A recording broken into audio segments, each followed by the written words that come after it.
Schiff and Jerry Nadler, the leading Democrats, describing the lack of witnesses as a cover-up in this impeachment trial. Let's talk now to the former Trump administration staffer, Sarah Kim, and to Joel Rubin, who was a Deputy Assistant Secretary of State during the Obama administration, both of them waiting to talk to me in Washington. Thanks so much for joining me on the programme.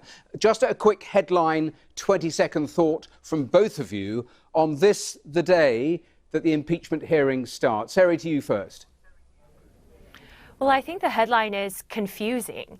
It seems as if Senator Chuck Schumer forgets what the Senate trial is for. The House has impeached the president, and the Senate's only evaluation at this point is whether the evidence as presented by the House is worthy to remove President Trump. So I'm confused, the American people should be confused, and certainly BBC viewers should be confused as to why we need more witnesses and more evidence. The House should have done it already. Joel, are you confused? No, I'm not confused at all. It's Tuesday in Washington, so it's a good day for a Mitch McConnell cover-up, and that's what we're getting once again. The leader has decided on a process that will deny Americans witnesses, testimony, and a legitimate trial. That's how impeachment is set up, to judge the evidence, but he doesn't want evidence because he feels that will harm his client, which is Donald Trump, and it's very deceitful and it's very unfortunate.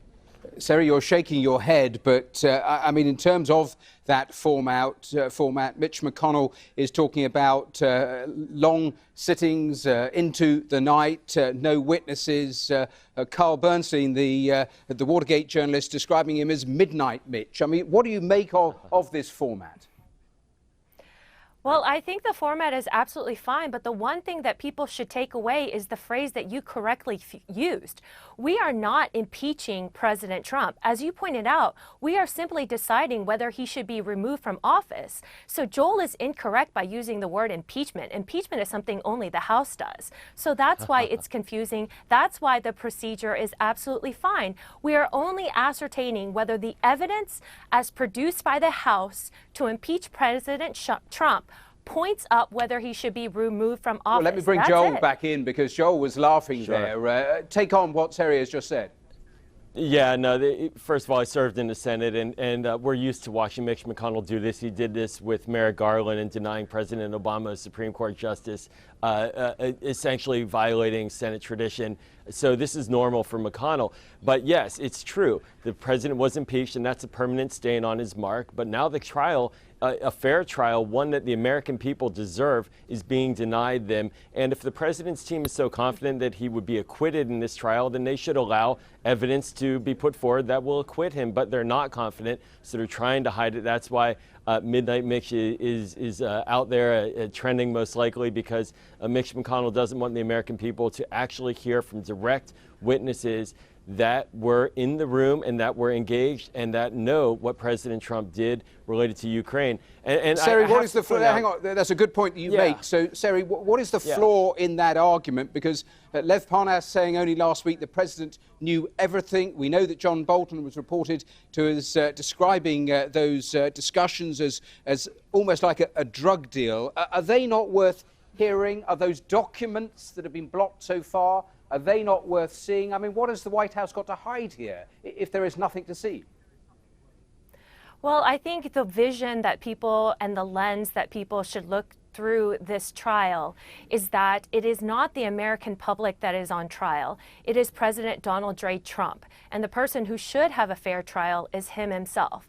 And so when you bring up those two individuals, that is essentially hearsay testimony, because the president should be able to cross-examine it. And it's not that these individuals are here for a new trial. The Senate is, again, not to confuse matters, only looking over the evidence that has already been presented in the House. Is it clear to you then, Sarah, just let me ask you this straightforward question. Is it clear to you, Sarah, that what the president's defence is it that he did nothing wrong, or is it that he did these things but they're not impeachable?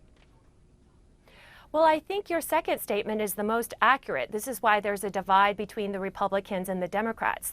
The Republicans are saying that there cannot be any high crimes or misdemeanors because there was no crime.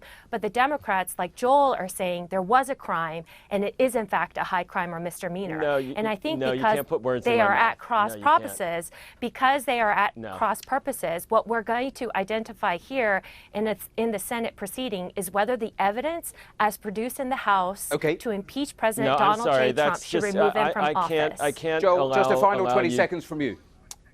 First of all, I did not say there were crimes committed, but there were high crimes, and that's what the Senate has to deal with. But in 15 impeachment trials in the Senate, we have had 15 trials that have had witnesses. This is the only one that won't have witnesses. This White House is trying to cover it up. Mitch McConnell is aiding and abetting. Joel, that is accurate. That is accurate. Those are the rules. Those are the rules. Excuse me. I did not. Excuse me. This is the kind of behavior we expect from the Trump administration, but not on BBC. Listen, I've got to draw it to a close, but thank you both of you for joining us there live from Washington.